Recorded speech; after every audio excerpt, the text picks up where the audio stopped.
Story 1. This is why I do not participate in cookie exchanges with people anymore. This happened back in 1994, if I remember correctly. I worked at a small technology company at the time. Specifically, I didn't spend much time in the office, since I mostly worked at client sites. I was young and eager to make friends with the women who worked in the office, so occasionally, I would bring in homemade cookies. I really loved to bake cookies, loaves, pies, bread, and squares. Looking back, I realize I was trying a little too hard to make people like me back then. When Christmas time rolled around, one of the women thought it would be a great idea to organize a cookie exchange. I had heard comments like, "We love your cookies and would like to do an exchange," or something similar to that. I was flattered, of course. It was promoted as a cookie exchange, and in my mind, that meant we were actually exchanging homemade cookies. As the exchange day approached, I spent the entire weekend baking and packaging cookies. I made my traditional Belgian cookies, chocolate chip cookies, and one other variety. When I assembled my parcels for the participants, each one had 3 dozen homemade cookies beautifully baked and neatly packaged. When I arrived at the cookie exchange, the first woman promptly said, "I don't like making cookies, so I made cupcakes instead." These were cupcakes from a boxed mix with store-bought frosting, and it was 3 weeks before Christmas. What on earth was I supposed to do with cupcakes for 3 weeks? Another woman who was quite something had simply purchased some dessert squares, cut them into small pieces, and wrapped them up into parcels. Everyone received a tray with about 8 squares, each roughly 1 inch by 1 inch. Yet another woman bought packaged cookies from a store. Yes, really store-bought chocolate chip cookies. Out of the 8 or 9 women participating, only about 3 of us had actually baked anything. The only smart decision I made that day was not bringing all of my cookies inside immediately. I made an excuse that I had left something at home and would be right back. I quickly went back home and repackaged the parcels, reducing them to 1 dozen cookies each instead of 3. When I returned, I brought in the smaller parcels and participated in the exchange. I didn't say anything about the store-bought cookies or cupcakes. Back in those days, I didn't have the self-confidence to speak up about how unfair it was. I just quietly took my parcels home. As I've said, I really love to bake, and my husband loves my baking too. So when I got home, I showed him what I had received. We kept a couple of packages from the women who had clearly baked their own treats. As for the rest, my husband took 1 bite, made a face, and set them aside. And that is why I never participate in cookie exchanges anymore. It feels like I'm expected to give away my homemade baking for free, while others bring store-bought items. What's remarkable is how many people have asked me over the years if I'd be willing to join a cookie exchange because they love my cookies. Lady, I'm not baking cookies for you for free. Story 2. Apologies in advance. This post is going to be a little long. I remembered an incident that happened to my classmate when we were in secondary school. I was in 2nd year, I guess stateside that would be 8th grade. So anyway, for the first 3 years I had this teacher for geography, and she was literally Satan walking the earth. She hated children and listened to no one, even the principal. In my country, it was legal to hit kids in school until the early 90s, but that changed literally overnight, and it became illegal to even touch kids without their consent or to curse at them. And I'm so glad I went to school after these laws came in, otherwise, there would have been serious beatings handed out in her class. Anyway, she had a set of rules coming into her class regarding equipment, so you had to bring your book, hardback copy, a 30-centimeter ruler, and several pens and pencils, and if you didn't have that, then detention. So one day we come into class, and it transpires within 5 minutes that one guy has no ruler. Now she already had it out for him. She constantly bullied him and gave him harsh punishments for the slightest mistakes, and this was no exception, so she gave him a Saturday morning detention. That was 8 a.m. to 10 a.m., and also to write out the first 5 pages of the geography book for tomorrow. Bit overkill, no? But then she finds out he has no pen, so she wants to give him 2 more detentions, but he starts telling her that he did have a pen, and that on the way to class it burst, so he threw it in the rubbish bin. So she legit dragged him out to the corridor and made him put his hand into the bin and retrieve the pen, after which she believed him and knocked off the new detentions. However, she wrote a note to his parents requesting to see them during school time tomorrow about his progress. This is where the revenge starts. Some of this I know because he told me, but some of it I heard along with the others as we stood outside the class waiting to be allowed in while the meeting was inside. I wanted to let you know that your son did not bring a ruler to class yesterday, Karen told the dad. And? No, you don't understand. He disrupted the learning of others by not bringing the correct equipment. Did he need a ruler yesterday? The dad asked her. Well, I was going to get the students to draw a diagram, but I didn't get that far, so we'll be doing it today, but he also didn't have a pen. The dad was now looking at her stack of pens on her desk. And he couldn't borrow one of yours? Couldn't give him one because that would teach him to be irresponsible and to forget things, and the rules of the class say he gets detention for forgetting it. Yeah, but the school rules don't. My son tells me you pulled him into the corridor and forced him to retrieve his pen from the garbage. Yes, to prove to me that he actually had a pen at the start of the day. But did he consent to you pulling him into the corridor and to stick his hand into that crap? Well, not explicitly. The dad then lost it. So who the heck do you think you are? Dragging me and my wife out of work to tell me he didn't have a freaking ruler that he didn't even need. You're supposed to be the teacher, not a torturer, you sicko. Where's the principal? I'm reporting you. I want you fired, and I wish to press charges of assault on you for what you did to my son. My brother is a lawyer. We'll have you behind bars for years for this. You've been giving him detentions for over a year for this kind of crap, and I won't have you bully him any longer. He storms out, and we all see this spill out into the corridor. She's scared as heck, and is all like, I'm so sorry, sir, and bear in mind. In over 1 year, I never heard her apologize to anyone. Didn't think she knew what sorry was. Luckily for her, the parents didn't get the chance to meet the principal that day, so they were forced to listen to her, and eventually they calmed down. After about 1,000,000 sorries, she took the detention back and they left. Obviously no charges were pressed, and she was nice to the kid for the rest of our school lives. Like she never gave out to him again, and let him do his own thing every class, and never even checked his homework. So although this revenge story didn't happen to me, seeing her be nice to him every class after that was a pleasant reminder of that time. She had her bubble burst and her entitlement curbed. Story 3. Long-time listener, first-time caller. I've had a run-in with a crazy customer before who threw a toilet seat at me, but never thought I'd have a story like this. So for context, I work for a large DIY retail store in the UK. More specifically, I work for a logistics company that manages their warehouses. I maintain their software. I have to wear the store uniform, but I don't work for them directly and have nothing to do with the stores. On with the story. This morning, I start my morning walk to the train station to catch my train to work, when I decide I have a few spare minutes to grab a drink. I'm in the local convenience store picking a drink when some old entitled guy in a suit grabs hold of my arm and tries to turn me towards him. I'm a 6'2" male. Entitled guy, what time does the nearby town store open? I need blah, blah, blah and blah. Me, I have no idea, pal. Probably 8, but I'd leave it until 9 to be on the safe side. That's no good.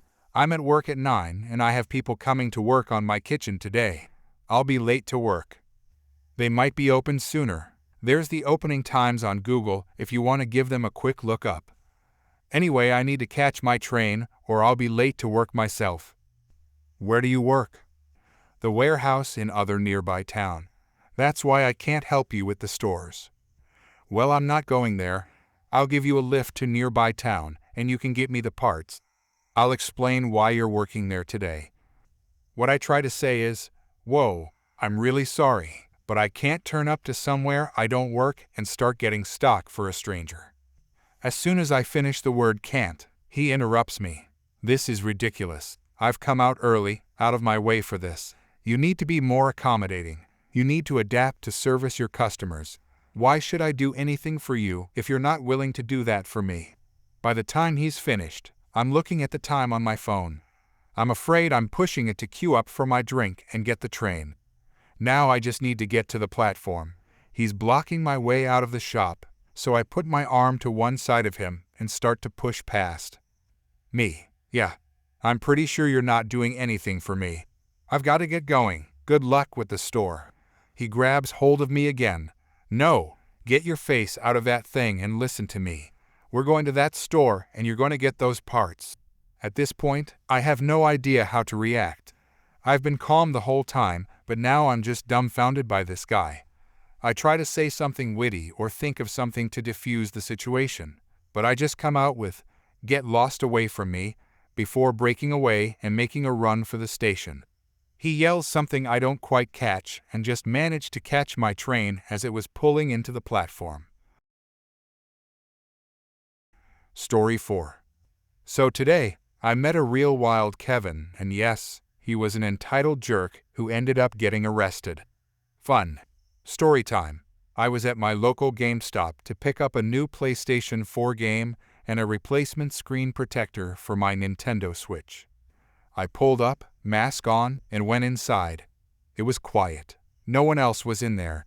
I waved to the store clerk, who was busy on the phone, then walked over to the Switch section and grabbed a new screen protector. After that, I went to the PlayStation section and picked out a new game. That's when he appeared, hair tied in a man bun, a strong smell that reminded me of weed lingering around him, clothes covered in anime prints, no mask, and an aura of, "I'm better than you, and you better do as I say." Kevin wandered over to the Xbox One section and began plucking games one by one before walking up to the counter.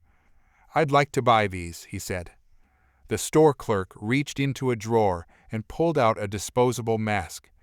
"Sir, you need to comply with our rules and please put on a mask," or, she began. "Why? I'm one of the first people they vaccinated in this state. I don't need it. Plus, our governor is ending the mask requirement and reopening everything tomorrow." I quietly pulled out my phone to check, and no, he wasn't. So yeah, Kevin was making things up. Then the manager came out from the back.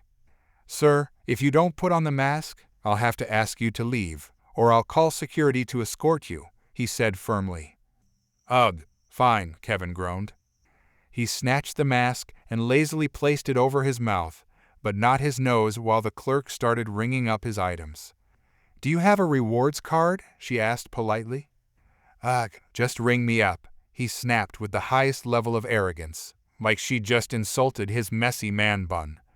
He then started ranting about how Nintendo was a terrible company and how he was excited for the next game from Electronic Arts. I nearly had to bleach my ears after hearing someone praise Electronic Arts of all companies as enthusiastically as this guy did. Then Kevin turned to me. "I bet you love Electronic Arts too, bro, right?" I blinked. "No, I think it's a bad company that churns out unfinished games just to make money." Kevin looked shocked, but was about to say something when the store clerk interrupted, asking, "How would you like to pay, sir?" Kevin handed her a credit card, saying it was his mom's, and then started ranting about how my generation was lazy and how I should respect my elders, and so on. This guy looked like he was in his late teens or early 20s. I was wearing a mask and a hat, so he couldn't see my face or the expression that clearly said, "You're full of nonsense." He also couldn't see my mostly gray hair, which has taken over about 70% of my head. Kevin gave me that smug, classic Kevin look, then told the store clerk to check my ID since, according to him, I was part of a lazy generation. "Card declined," the store clerk said.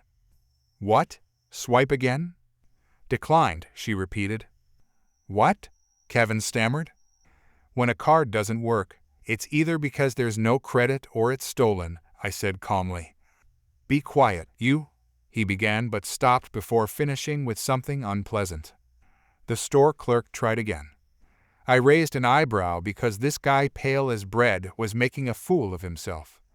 "Decline, sir," she said again. Kevin turned red with anger. "I bet you did something. I'll make you pay," he shouted, then stumbled forward and tried to knock off my glasses. Instead, he caught my hat, exposing my red and gray hair. I stepped back and briefly pulled my mask down so he could see my face. The look on his face was priceless. It took him nearly a full minute to put two and two together. "You're old," he said, still confused. "Old people don't buy video games. They just don't." I decided to have a little fun. "Dude, I'm Generation X," I said. "Technically, I was born in '81, so I'm kinda between Generation X and Millennial, depending on who you ask." Kevin froze, but before he could respond, a woman burst into the store, pointing straight at him. "That's the guy who took my card." Kevin turned and saw two police officers entering, so motioning for him to come over. Instead, he bolted toward the back room. I stuck my leg out and tripped him just as he tried to run. He hit the floor, and the police quickly caught up, pulled him up, and handcuffed him. He resisted, of course, and his messy man bun came apart in the process. He was then escorted out while yelling nonsense. The woman thanked the staff as the store clerk handed her back her card. She explained that Kevin had taken it from her purse while she was placing groceries on the conveyor belt, and the whole thing was caught on the store's security camera. It was probably one of those cards that can be frozen in case it's lost or stolen. The store clerk, manager, and I all gave statements. I told the police that Kevin smelled like marijuana and might have been under the influence. I considered adding that his man bun was an additional crime against style, but that seemed unnecessary. After that, I grabbed my items, thanked the staff, and headed home just to share this with you all. Because once again, Karens and Kevins never win. Story 5. This just happened a couple of hours ago, so I thought I'd share. Cast, me, entitled driver, cup. I went to the local dispensary to get some pick-me-up. On my way home, I was walking on the sidewalk with my headphones in and music playing, impatiently thinking about my puff when I got home. As I stepped into the crosswalk, a truck started turning onto the street. I always was told pedestrians have right-of-way, so I kept walking. Just as I made it halfway across the crosswalk, the moron guns it and bumps into me hard enough to knock me over. He immediately stopped and got out of his truck and came toward me. He wasn't there to help, though. He shouted at me, "Watch where you're going, jerk. Always check your surroundings. Didn't you see me driving there?" I had already stood up by then. It wasn't like he ran me over, just bumped me with his fender. I hollered back, "I was in the crosswalk. I had the right of way. And don't think you are intimidating me either. Look over your shoulder." He stopped and looked, and there was a police car with the lights on.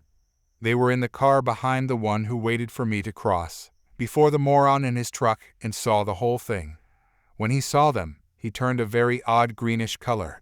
The cop called him by his first name, so I assume he is well known by them. "Entitled driver, why don't you come over to my car for a chat?"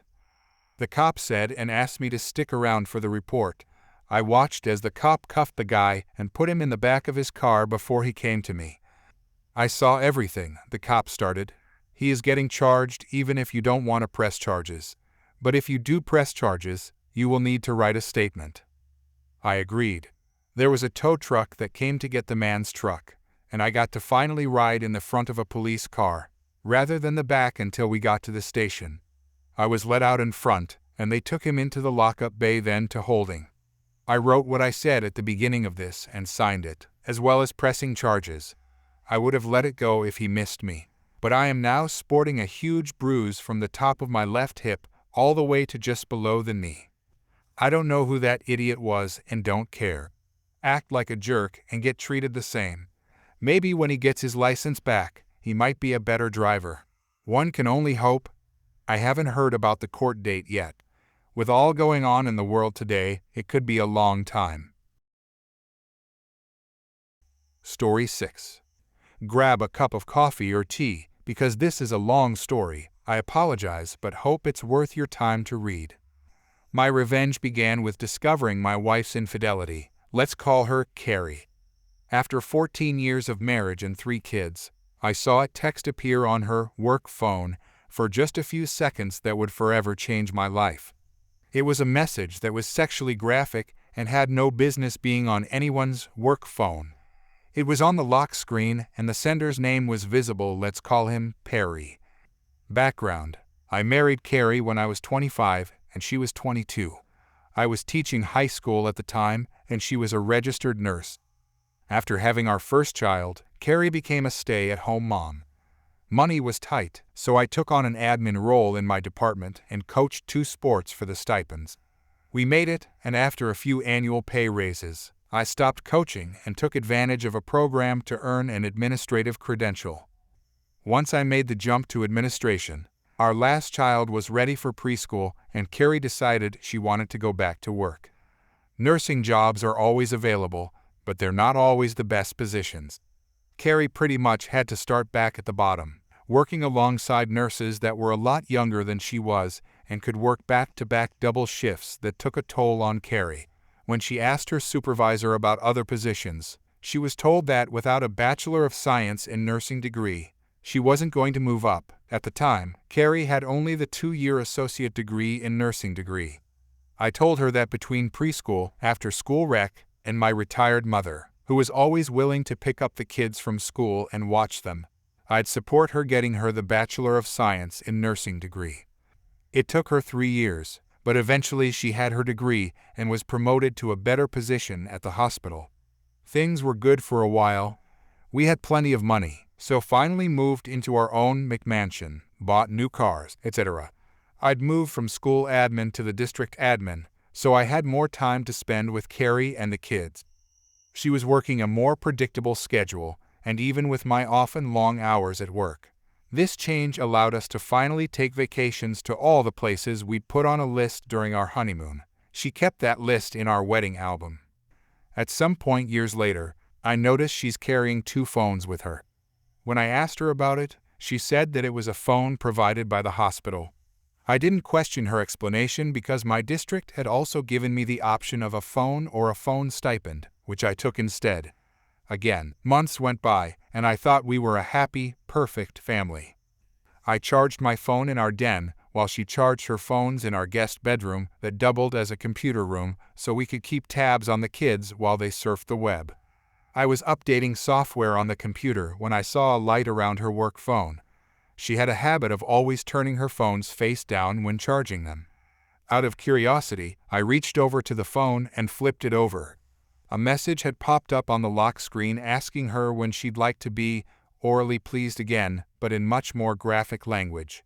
I also saw that Perry sent it. The world stopped around me. I just froze.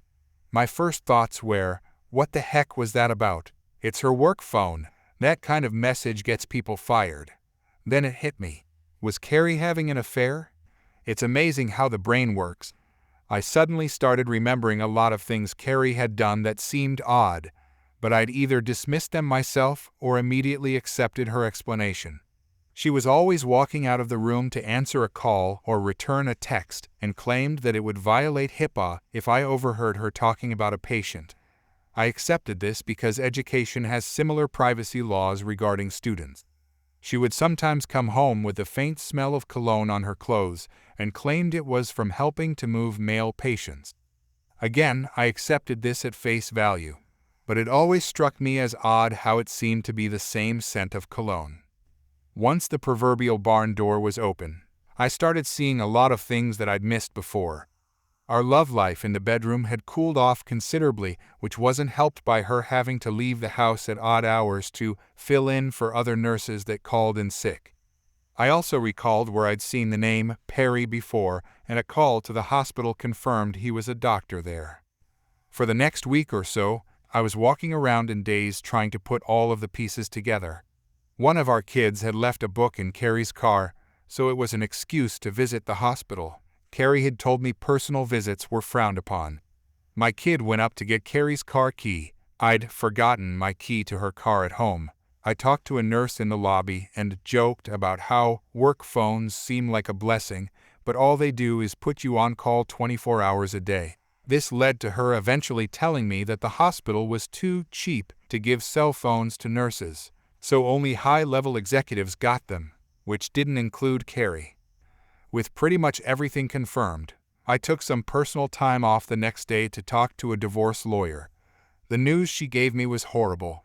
We lived in a community property state with no-fault divorce.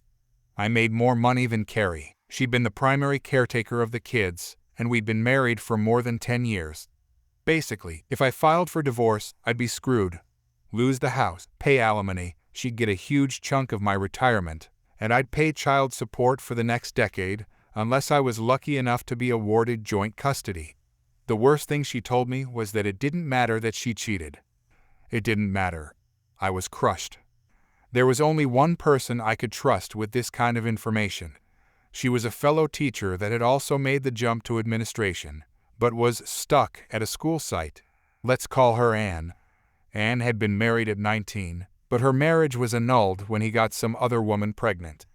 Since then, she'd focused on her career, and we'd found we were kindred spirits in a lot of ways regarding K-12 education. I talked to Anne. She said something to me that changed my whole mindset. If you don't like the hand you're dealt, change the deck.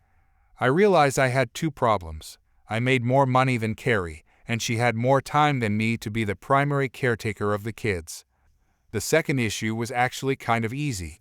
At every district office, there are jobs that are fast tracks to higher positions, and there are jobs that administrators suffer through, like mess or KP duty in the military.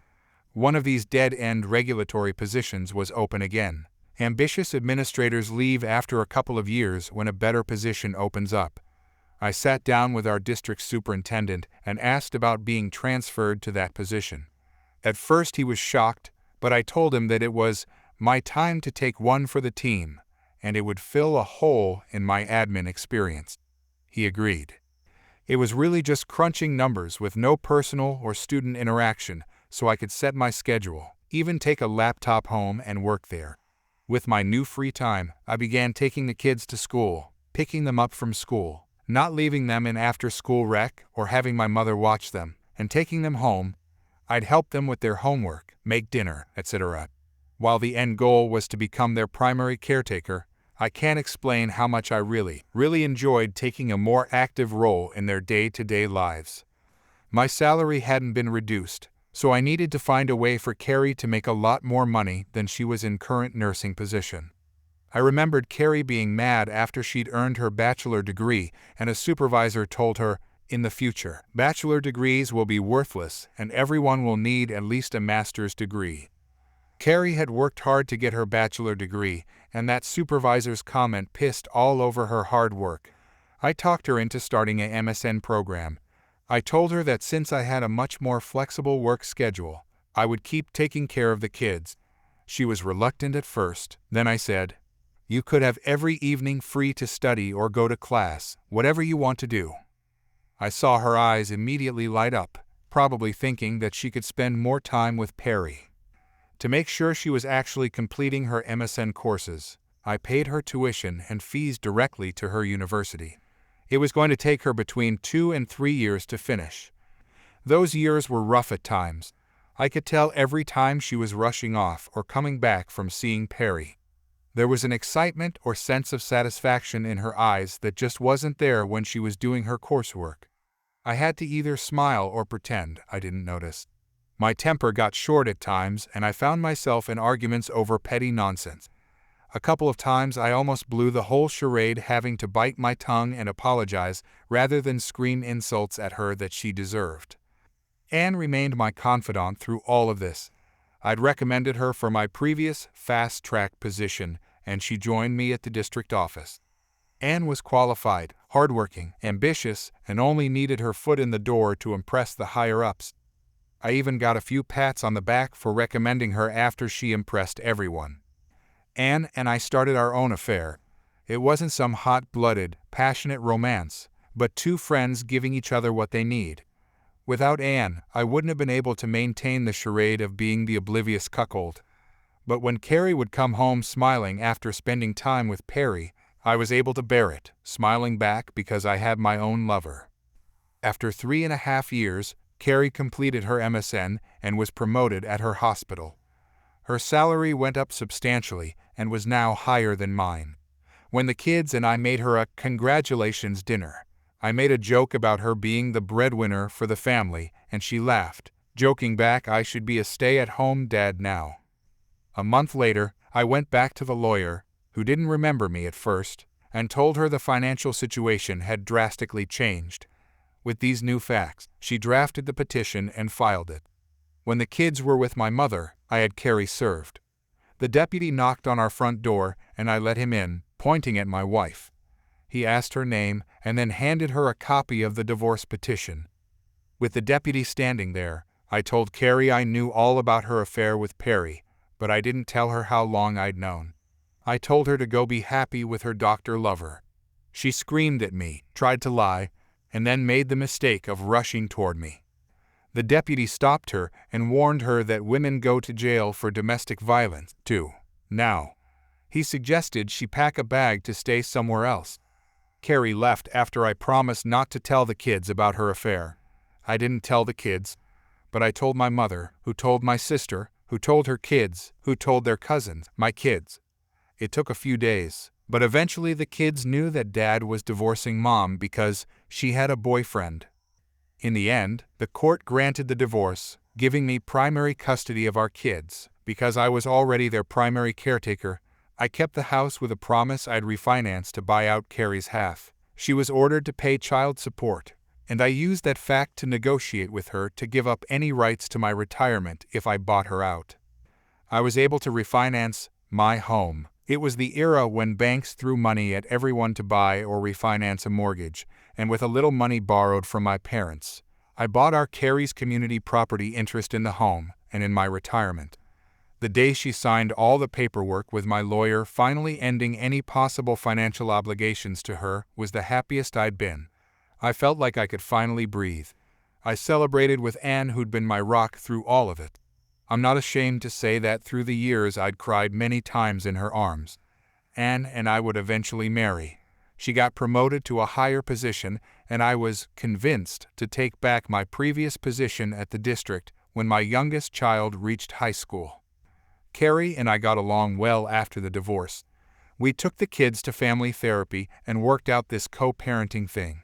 For a few months, she took a beating from the kids about why did she need a boyfriend when Daddy was there all along. Between the kids and the therapist raking her over the coals, I didn't have to say anything at all.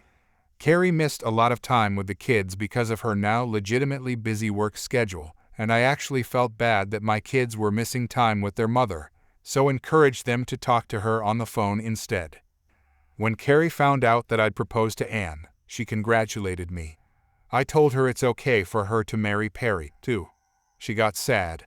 She told me that Perry had started seeing another woman, a younger nurse at the hospital, because with her new position, she didn't have time for him, and when they did get together, she wasn't fun anymore.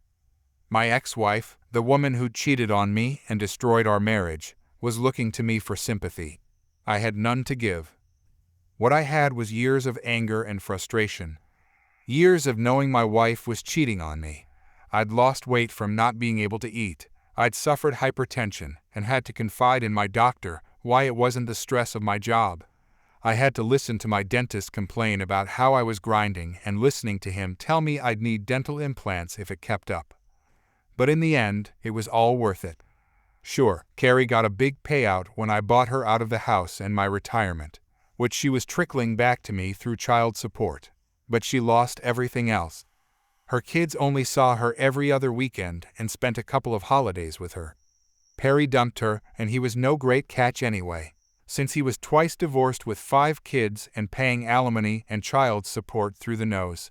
I kept my kids, my house, my income, my retirement. I got Anne, and I am genuinely happy, all in a community property state with no fault divorce. If that's not pro-revenge, then I don't know what is.